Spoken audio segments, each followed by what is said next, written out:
መሞት መግደል መሸነፍ ነው። ውሸት።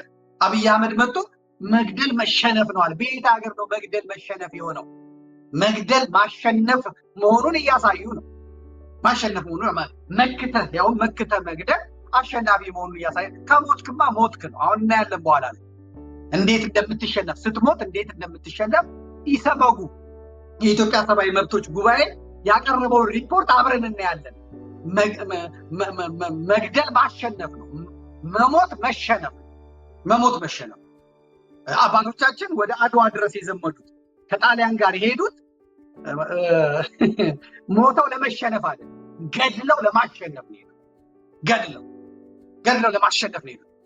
ገድለውም አሸንፈዋል። የመጣባቸውን ወራሪ መክተው አሸንፈዋል። ዛሬ እኔ እናንተ የምንጠራበት ስማችን እንዳይቀየር፣ ሃይማኖታችን፣ ባህላችን እንዳይቀየር አድርገው ያስቀመጡት አባቶቻችን ናቸው። ሞተዋል። አዎ፣ ግን ገድለው ነው፣ ተከላክለው ነው። ወራሪ አይደሉም። የመጣባቸውን መክተው ነው። ስለዚህ መግደል አሸናፊ ነው የሚያደርገው። መሞት ተሸናፊ ነው የሚያደርገው። ላለመሞት ደግሞ መመከት ተፈጥሯዊ ነው፣ መንፈሳዊ ነው፣ ሃይማኖታዊ ነው። የአሜሪካ ህገ መንግስት ዋነኛው የመጀመሪያው አንቀጽ ራስን መከላከል፣ የተባበሩት መንግስታት ራስን መከላከል፣ የአውሮፓ መንግስታት ራስን መከላከል ቀዳሚ ተግባር። ይሄ ኢትዮጵያ ሲመጣ ራስን መከላከል ነውር የሚሆንበት ምክንያት የለም። እግዚአብሔር ያውቃል፣ መድኃኔዓለም ያውቃል። አልሐምዱሊላህ ረቢል ዓለሚን ብለህ የምታልፈው አይደለም። ራስን መከላከል ሃይማኖታዊም ነው፣ መለኮታዊም ነው፣ እንደገና ደግሞ ህገ መንግስታዊ ነው። ራስን መከላከል ማለት ያውም ጠባቂ በሌለበት፣ አዛኝ በሌለበት፣ ደጋፊ በሌለበት የሰው ልጅን ያህል ክቡር ፍጥረት እንደ ዶሮ እንደ በግ አጋድመ በሚታረድበት ምድር ላይ ራስን መከላከልን የመሰለ ነገር የለም። በራስ ግብር ደሞዝ የምትከፍለው መከላከያ፣ በራስ ግብር ደሞዝ የምትከፍለው ፖሊስ፣ በራስ ግብር ደሞዝ የምትከፍለው ሚሊሻ የማይጠብቅህ ከሆነ በሞትህ የሚሳለቅ ከሆነ እየገደለ አልሞተም ጥቂት ሰው እኮ ነው የሞተው የሚልህ ከሆነ ይህንን የመመከት ይህንን የማስቆም ያንተ ኃላፊነት፣ ያንተ ግዴታ። ስንሞት እንበዛለን የሚል ሎጂክ የለም። አንዳንድ ሰዎች ይመጡና ምን ይላሉ? ይሄኛው በጥፊ ሲመጣ ይህን ስጠው ይላል መጽሐፍ ቅዱስ ይላሉ። እነ ብፁዕ አቡነ ጎርጎርዮስ ደግሞ የሚሉት እሱ በሃይማኖት ነው። በሀገር በሚስት የመጣን በቤተ ክርስቲያን የመጣን ግን ይሄን ሰጠ ይሄንን የምትለዋል። ይሄንን ሲመታ አንተ ይሄንን ታገጫለታለህ። እሱ አንድ ጥርስህን ሲያወልቅ አንተ 32 ጥርሱን ታረግፍለታለህ። እሱ በጥፊ ሲያላጋ አንተ በቦክስ ታላገዋለህ። እሱ በእርግጫ ሲመጣ አንተ በቴስታ ትጥለዋለህ። እንደዚህ ነው የሚሆነው። በሀገር በእምነት በሃይማኖት በሚስት በቤተሰብ በልጅ የሚመጣው ይህን ሰጥተህ ይህንን የምትለው አይደለም፣ ምላሽ ነው የምታለው። ለዚህ ደግሞ ተግባራዊ የሚያደርጉት እስራኤልን መውሰድ ይችላል። እስራኤላውያንን እንመልከታቸው፣ እዚህ ጋር እናንሳቸው። ባለፈው ጊዜ ገቡ፣ አሸባሪ የተባሉት ገቡ፣ አገቱባቸው፣ ገደሏቸው፣ ወሰዷቸው። እንዳያችሁት ማለት ነው። እስራኤል ምንድን ነው ያደረገችው? እግዚአብሔር ያውቃል አላለችም። በእጥፍ ነው የምበቀልህ አለች። በእጥፍ ነው የምበቀልህ ባለቀ። ዓለም ይስማ አለች። ዓለም ይመልከተው አለች። የሆነውን እያያችሁ ነው። ጋዛ የሚባል ምድር ጠፋ። በዛ ውስጥ ያሉ ንጹሐን ሴቶች፣ ንጹሐን እናቶች፣ አባቶች፣ ህፃናት አልቀሩ። ከተማው ያ የሚያምር ከተማ ወደመ። በቃ ጠፋ። እንዳያችሁ ነው የሆነው። ያ ራስን መከላከል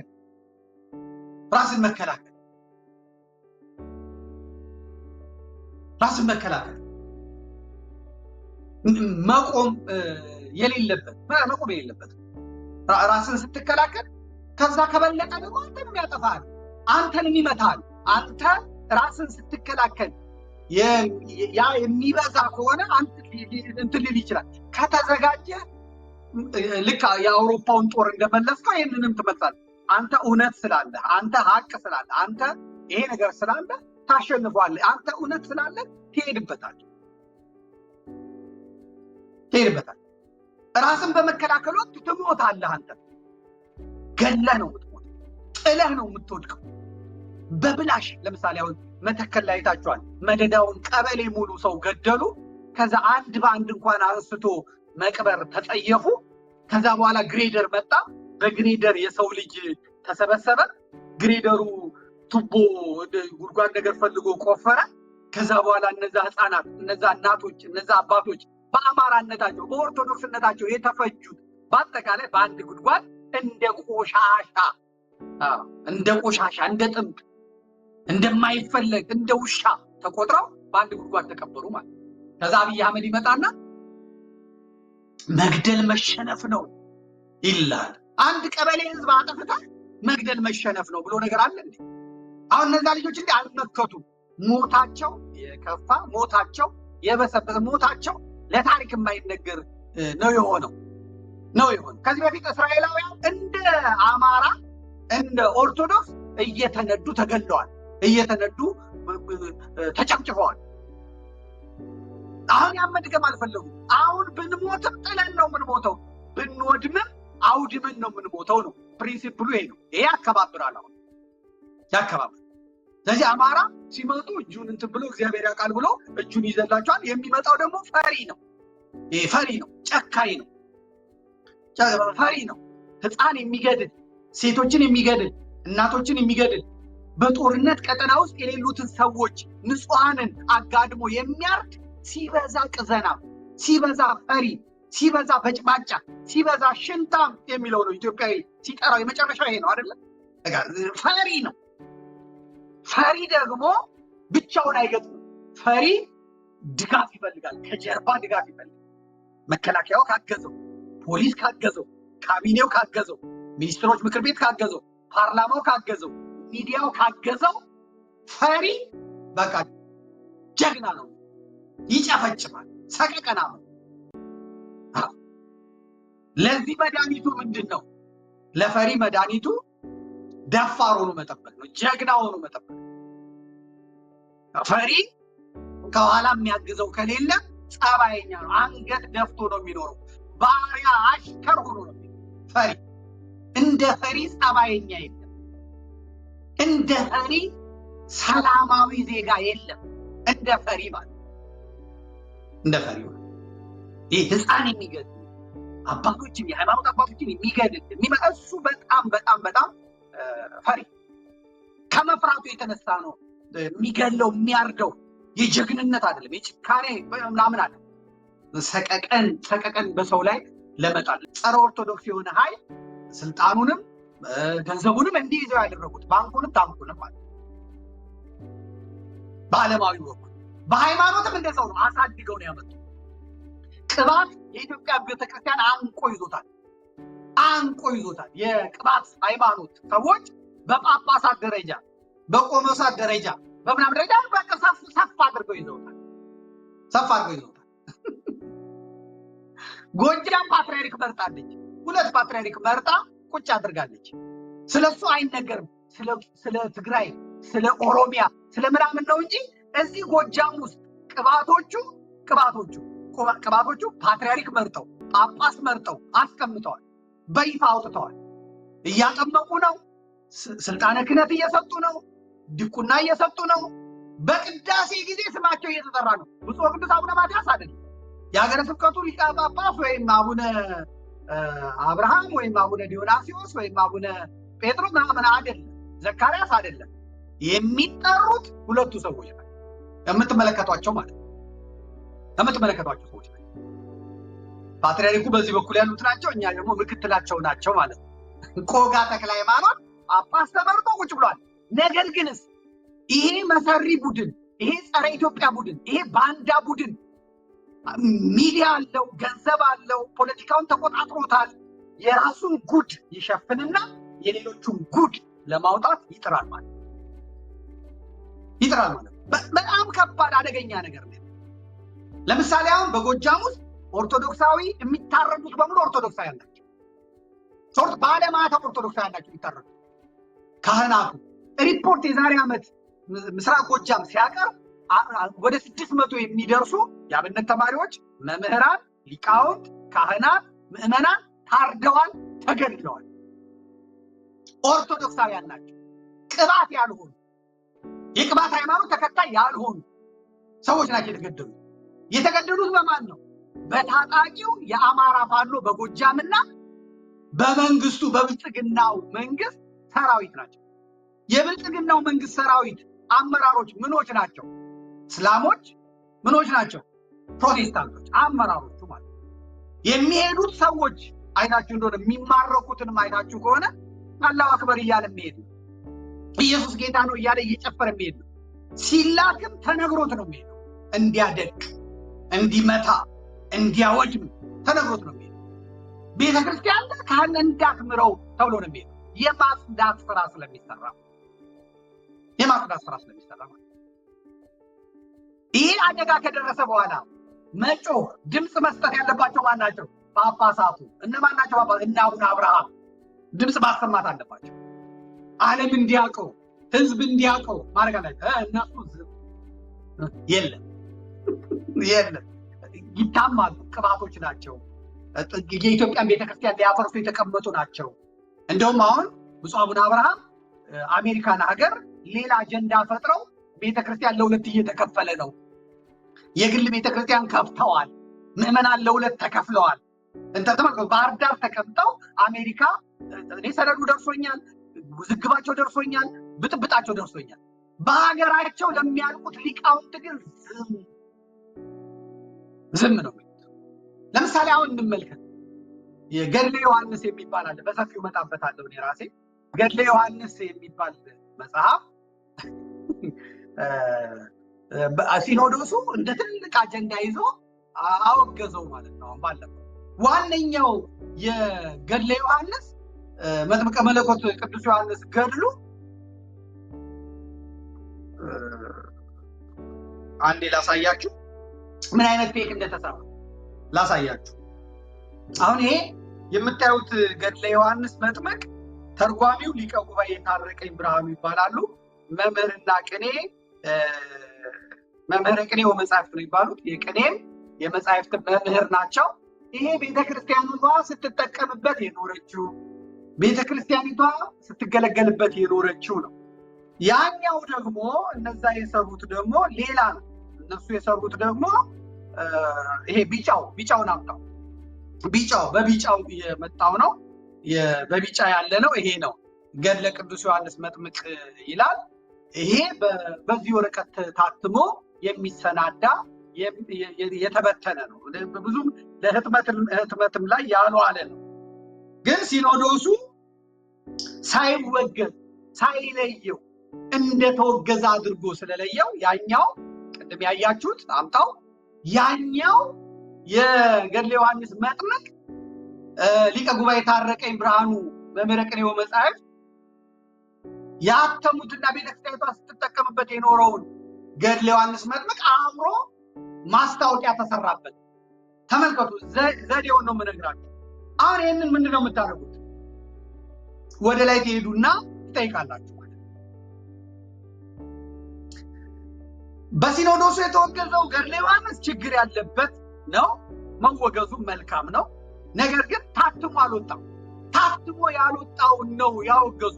ገድሉ የሚገኘው በተወሰኑ ቦታዎች ብቻ ይሄ ገድል ያለው ማለት ለህትመት አልወጣም፣ ለምናምን አልሆነም። ነገር ግን ገድሉ ያለው የተወሰነ ቦታ ብቻ ነው። ህትመት ላይ ያልዋለ ስለሆነ ስላልታተመ ከምዕመናን እጅ ያልገባ የገድል መጽሐፍ ነው። ነገር ግን በሊቀ ጉባኤ ታረቀኝ ብርሃኑ ተተርጉሞ በመላከ ብርሃናት መኮንን አንበርብር ስጋቴ በ1996 ዓ.ም የታተመው የቅዱስ ዮሐንስ ገድል ምስሉን በመጠቀም እንደተወገዘ አድርገው አቀረቡ። እንደተወገዘ አድርገው አቀረቡት ማለት ነው። የተወገዘው ገድል ሁለት ገዳማት ላይ ነው የሚገኘው። ልብ ብላችሁ ስሙ። የተወገዘው ገድል የሚገኘው ስንት ገዳማት ላይ ነው? ሁለት ገዳማት ላይ። ገዳማቶቹ የት ናቸው? አጋግና ዮሐንስ ገዳምና መንቆረር ማርያም ላይ ይገኛሉ። ሁለቱም ገዳማቶች በቅባቶች ቁጥጥር ስር የሚገኙ ጎጃም ውስጥ ያሉ ገዳማት። ገድሉ የሚገኘው ተገኘ የተባለው በብራና ተጻፈ የተባለው በአጋግና ዮሐንስ ገዳምና በመንቆረር ማርያም ውስጥ ነው የተገኘው። በሁለቱ ገዳም ውስጥ ያሉት ደግሞ ኦርቶዶክሳውያን ናቸው? አይደሉም። ተዋህዶ ናቸው? አይደሉም። ምኖች ናቸው? ቅባቶች። ሴሉ እንዴት እንዳደገ ፓትርያርክ የመረጡ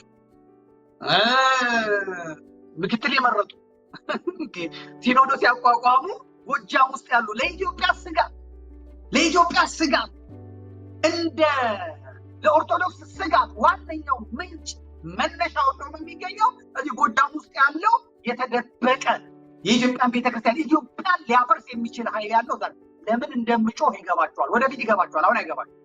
መጀመሪያ በራሳቸው ቋንቋ የተጻፈውን ይህን ገድል የውጭ ሚሽነሪዎች ይዘውት መጥተው በእነዚህ ገዳማት በግዕዝ ቋንቋ ተጽፎ እንዲቀመጥ ተደረገ። ሚሽነሪዎቹ መጡ።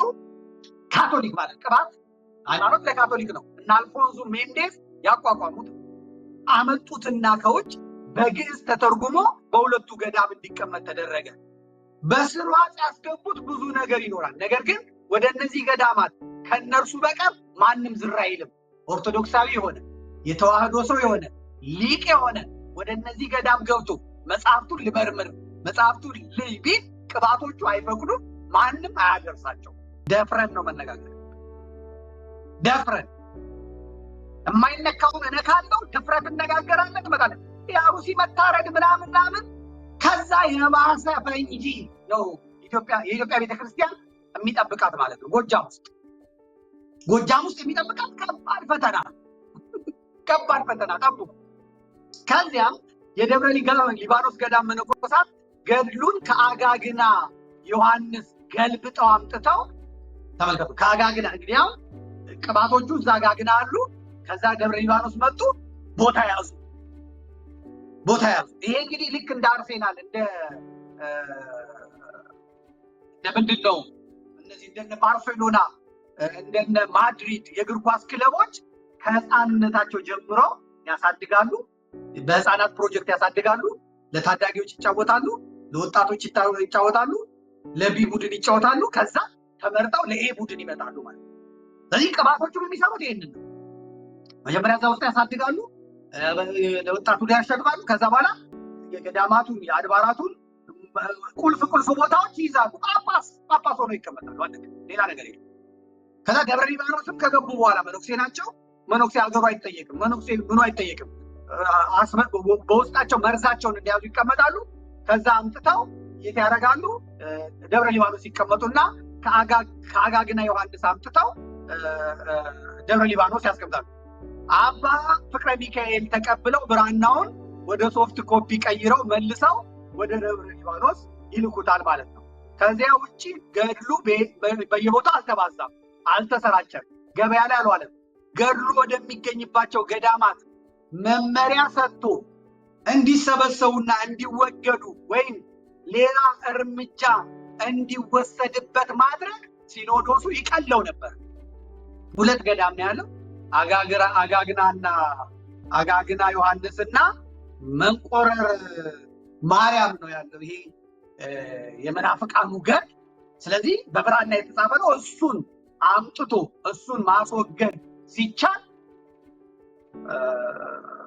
ያንን ማድረግ አልፈለጉም። ከዚያ የደብረ ሊባኖስ ገዳም መነኮሳት ገድሉን ከአጋግና አምጥቶ ለአባ ፍቅረ ዮሐንስ አባ ፍቅረ ዮሐንስ ማለት ጀርመን የነበሩ ሰው ናቸው። በብራና ብዙ መጻሕፍትን ይሰጧቸዋል። እሳቸው በሶፍት ኮፒ ገልብጠው ምን ብለው ይሰጣሉ። ስንት ችግር ያለባቸው መጽሐፍት እያሉ ያልታተመውና ምዕመናን እጅ ያልገባውን ይሄንን መጽሐፍ ማውገዝ ፋይዳ የለው፣ ትርጉም የለው። መናፍቃኑ ቲክቶክ ላይ መጣው እነ ቀለሜ ለነ ትዝታው ጥይት ነው የሰጧቸው። ይሄው በእኛ ጥረት በእኛ ጭቅጭቅ ይሄው ገድል ድርሳን እየተወገዘ ነው፣ ምንትስ እየተባለ ነው። ሴራ ነው፣ ሴራ ነው። ቅባቶቹ ያዘጋጁ ቅባቶቹ ኳሱን ለመናፍቃኖቹ ይሰጣሉ። መናፍቃኑ እንትን ያሉ አሁን ሰዎች በእጃቸው ላይ ያለውን ገድለ ዮሐንስ መጥምቅ እንትን ይላሉ ማለት ነው። ይህ ሁሉ ችግር የሚፈጠረው በእኛ ምክንያት ነው። በቂ ማብራሪያ ያውም ሳይሰጥበት ህዝቡን ለውዝግብ ዳረጉት። አሁን ሰዎች የቱ ነው ብለው ተጨነቁ። ቲክቶከሮቹም አራገቡት። አይታችኋል። የሊቀ ጉባኤ ታረቀኝ ብርሃኑ የተተረጎሙት ከቪዲዮ ጋር አቀናብረው ያለ እውቀት ተወገዘ እያሉ ሲያሰራጩ ሰነበቱ ማለት ነው። የፕሮቴስታንት መንደር ሰዎችም እንዳያችሁት በእኛ ጩኸት በገድላት ላይ እርምጃ ተወሰደልን ብለው የኢትዮጵያ ቅዱስ ሲኖዶስን ወደ ማመስገን ሄዱ ማለት ነው። እንግዲህ ይሄ ከታዳጊ ህፃናት ጀምሮ ሲኮተኮት ያደገው የመናፍቃን ቡድን ዛሬ ለዋናው ቡድን ለዋናው ለማድሪድ ለዋናው ለባርሴሎና ለዋናው የኢትዮጵያ ቡድን እየተጫወተ ይገኛል ማለት ነው። እኛ ይሄ ሁሉ ችግር የተፈጠረው ግን ምንድነው? በእኛዎቹ ስህተት ነው። የሊቃውንት ጉባኤም ሆነ የመገናኛ ብዙሃን ስርጭት ክፍሉ ትልቅ ስህተት ነው የሰራው። እነሱ ሆን ብለው ነው የሰራው። የኛዎቹ ደግሞ እነሱን ተከትለው አራገቡት። የትኛው ዮሐንስ ገድል ነው? ማን ያሳተመው? መቼ ነው የታተመው? ያስወገዙትስ ውስጡ ያሉት ሐሳቦች ምን ምንድን ናቸው? አዘጋጁ አሳታሚው በስም ተጠቅሰው የገድሉን ሽፋን በፎቶ እንዲታይ ለምን አላደረጉ? ዳንኤል ሰይፈ ሚካኤል የሲኖዶሱን ውሳኔ መጣ፣ አነበበ። ገድለ ዮሐንስ ተነቧል፣ እንደዚህ ሆኗል ምናምን ብሎ አለ። የትኛው? ይሄኛው ገድለ ዮሐንስ ግን ቤተክርስቲያን የምትጠቀምበት ነው፣ አገልግሎት ላይ ያለ ነው። የተወገዘው ይሄኛው በቢጫ የታተመ በሶፍት ኮፒ የታተመ ለነሱ የደረሳቸውና ደብረ ሊባኖስ ያለው አለ። ከሱን ሰብስበን ወስደናል ማለት ሲገባው ይሄን እንደዚህ ማሳየት ሲገባው ሲኖዶሱ ይሄንን ለማድረግ አልፈለገም። በሲኖዶሱ መግለጫም ሆነ በዜናዎች ላይ ይህ ጉዳይ በግልጽ ባለመነገሩ ምንም የማይመለከታቸው ታላቁ ሊቅ ከ40 በላይ መጽሐፍትን የተረጎሙት ታላቁ ሊቅ ሊቀ ጉባኤ ታረቀኝ ብርሃኑ እርሳቸው ያሳተሙት ዮሐንስ ገድል እንደተወገዘ ተደርጎ ተወራ። እርሳቸውም ክስ ሊመሰርቱ እንደሆነ ሰምተናል። ምን ማለት ነው ብለው ማለት ነው። በገድላትና ድርሳናት ጉዳይ ላይ ብዙ እየተሰራ ያለ ሴራ አለ ይላሉ መናፍቃን። የበኩር ልጆቻቸው ተሐድሶቹ ገድላናትን ድርሳናት ላይ ያላቸውን ትልቅ አጀንዳ ይዘው ወደ ቤተ ክህነቱ ዘው ብለው እንደገቡና ቅጥረኛ የቤተ ክህነት ሰዎችን መልምለው እንደያዙ በብዙ መረጃዎች አሉ። የህንድ ቤተክርስቲያን የገጠማት ፈተና፣ የአርመን ቤተክርስቲያን የገጠማት ፈተና አሁን የኢትዮጵያ ቤተክርስቲያን ተራዋ ደርሶ ሊገጥማት ነው ማለት። የህንድ ቤተክርስቲያን የገጠማት መናፍቃኑ የቤተክርስቲያኒቷን ከተቆጣጠሩ በኋላ መጀመሪያ ያደረጉት ገድላቱ ላይ ድርሳናቱ ላይ ቅዳሴው ላይ በስዋስ እየፋቁ እየጻፉ እንዲህ ይባላል እንዴ እንደዚህ ይደረጋል እንዴ ብለው ክርክር በማምጣት ቤተክርስቲያኒቷን አንገቷን እንድትደፋ ምዕመናን ሃይማኖታቸውን እንዲለቁና እንዲተዉ ነው ያደረጉት። ይህን ደግሞ አሁን ተሳክቶላቸው በኢትዮጵያ ቤተክርስቲያን ሰተት ብለው ገብተዋል። ቦታቸውን ይዘዋል። አሁን በተለይ ተመልከቱ፣ ቤተክርስቲያኒቷ ወጥታ መግለጫ አትሰጥም። ኦሮሞዎቹ ተናግረዋል። ራዕየ ማርያም ላይ ጋላ ሻንቅላ ምንትስ ምናምን ብሎ ይሳደባል ብለው ያሳተሙት የኦሮሞ ታጋዮች ናቸው። በ1960ዎቹ ዓመተ ምህረት የኢትዮጵያ ቤተክርስቲያንን ዝቅ ለማድረግ እነሱ አሳትሞ አሰናዱ። ብዙ የኦሮሞ ኦርቶዶክሳውያን እየተሰደብን እንዴት ኦርቶዶክስ እንሆናለን ብለው የኦርቶዶክስ ቤተክርስቲያን ተቃዋሚ ሆኑ። ቤተክርስቲያኒቷ ደግሞ ይሄ እኔ አይደለም፣ ይሄ ከሶሪያ የመጣ ትርጉም ነው፣ የግዕዙ መጽሐፍ ይኸው አይልም፣ ይሄን ያሳተመው ጠላት ነው፣ ይሄ በእኔ ቤት አልታተመም፣ ሲኖዶሱ አያውቀውም ብሎ መግለጫ እንደመስጠት እላይ ያሉት አፋቸውን ጥርቅም አደረጉ። እታች ያሉት ምዕመናን ፖለቲከኞቹ ጋቷቸው። የኢትዮጵያ ቤተክርስቲያን የሚናገርላት ጠፍቶ የሚበላት የሚሾምባት የሚሰለጥንባት እንጂ የሚናገርላት ጠፍቶ ብዙ ልጆቿን እንድታጣ ተደረገ። ዛሬ እስላሞቹ ዛሬ ጴንጤዎቹ የሚሳደቡት ይሄንን ይዘው ነው ማለት